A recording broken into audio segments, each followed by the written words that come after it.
When you're ready to turn in sketches, you want to make sure they've been digitized. So here I have a couple of sketches that I have photographed. My first set of sketches was what I was working on in the video, and these are pretty rough. Just kind of roughing out some ideas. They weren't super clean. And then I elaborated on some of those sketches and worked on them some more with a little bit tighter grid that I now have that. It's called small grid. It allows you to put multiple sketches on one page and sketch a little tighter. So here you can see the resemblance between this sketch and this sketch. And you'll see that if I elaborated on a set, I called it 1A and 1B. Those aren't two different ideas or two different directions. They're kind of the same direction with some modification. So I have a sketch set here of just my letters R, upper and lowercase. Here's for another one, sketch 2, sketch 3, sketch 4 group is here. I thought it was interesting when I was gridding this out how that looked, so I sketched out both upper and lowercase. I'm not sure that really goes with the assignment, but I thought it was pretty cool. Sketch 5 is those using dots. Sketch 6 is a little bit more expanded or a little more squished. Sketch 7, sketch 8 is down here. Started with this and ended up with that. Sketch 9 I was elaborating. This was getting more detailed, elaborating on this sketch. Sketch 6 and 6A, you can see that 6A is a variation of this. It's just kind of missing some little white areas, some negative space. Sketch 10, I actually was looking at this space right here on sketch 1B and thought that was kind of interesting.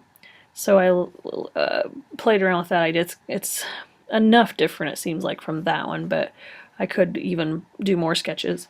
But here's just maybe an approach similar to how you might work. Now, you do definitely want to label your sketches.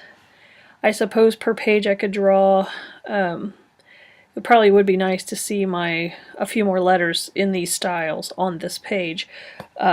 Keep them all together, but I was just working on these letters, the letter R for now. Okay, so how do I upload these through Blackboard? Well, here's how we do it. First, make sure you organize your projects. You'll see here on my desktop, I have a project called Project 1 Modular Letters, and I have the grid that I downloaded, the project guidelines, and here are my sketches, so they're easily found. Now I will go to Blackboard and I will go to our course, which is typography, and in order to turn the sketches in, I would go to this week's session and click on the class link or course link. I would go down to Project 1, your name and modular type, and click on that folder. And where it says click here to turn in Project 1 sketches, this is where I would go. Of course, you want to follow the directions. I don't have completely everything done. This is just for a demonstration. So I will post this first one. Actually, I'll post both of them just for practice. And I click here and it will go directly to the discussion board number 2, because we had our introduction, that was number 1, Project 1 sketches. What I do is I create a thread by clicking on Create Thread, and now this looks different than the old Blackboard. Oh, that's kind of cool. It puts the directions up there. That's nice. I'm going to type in my subject, Rebecca Bilbrey. Oops, that's not my name. Project 1 sketches. Okay. Now what you want to do here is you want to type in a brief description of each of what you were trying to do. Maybe you had some epiphany, or maybe you have some connects or some toys or Legos or something like that, and that was some of your inspiration. My inspiration was just through drawing. So there's not a whole lot of thematic here. So I'm just going to put please let me know which ones you think are, please let me know which ones, which direction I am going that you feel are the best. And then I'm going to attach these images to my post. Now you usually want to save things as JPEGs, and I think it did when I photographed it. So I'm going to hit, I can do attach images either this way, which is insert file, or I can actually insert an image and it will automatically show it. So I'm going to see if this will work. So I click on that. And I can hit browse my computer. Now here's where keeping your stuff in order makes it light work. You can either make it really hard on yourself or not.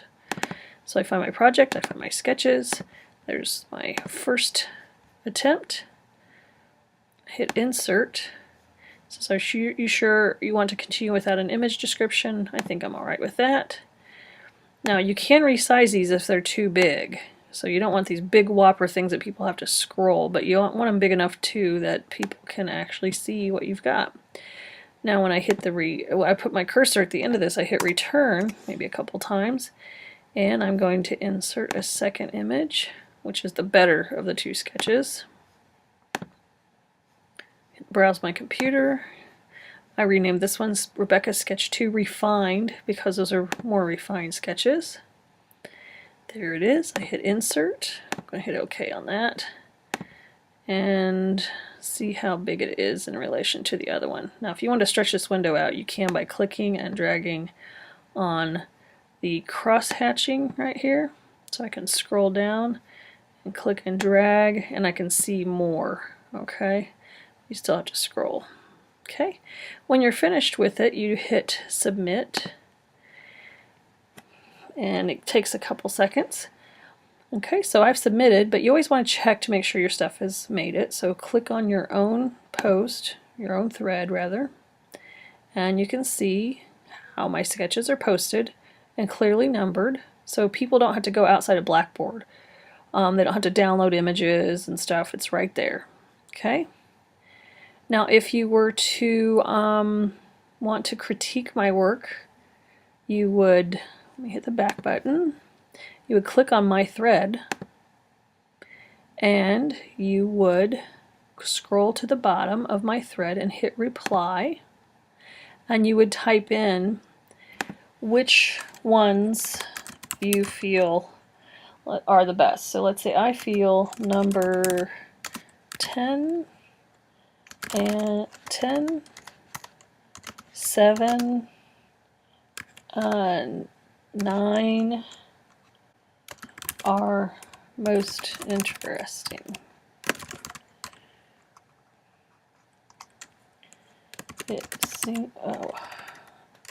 I also am torn between them and number 6 or 6A.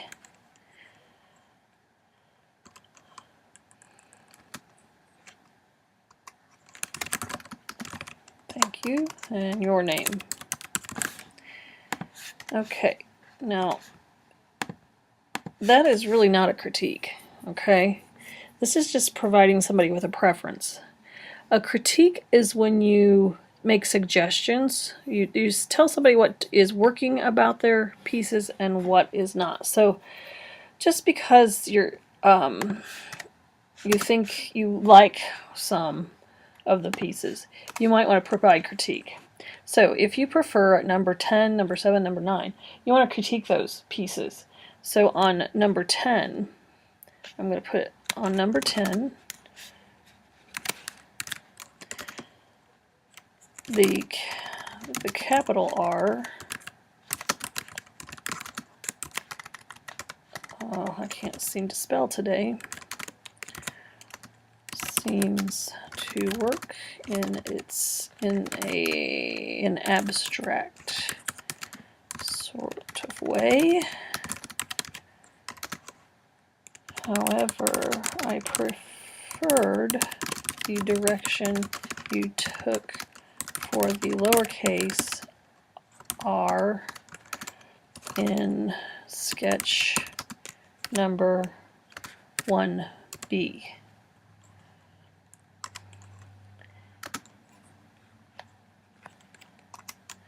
On number 7,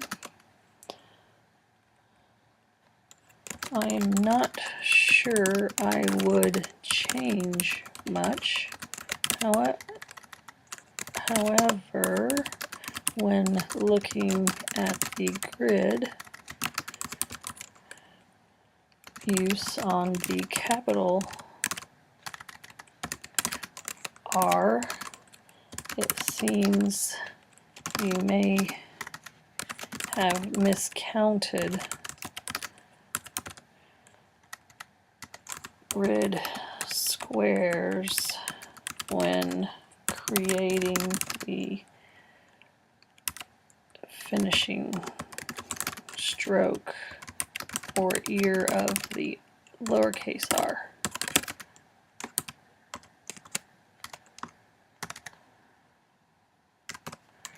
So you may want to double check that, or double check your measure,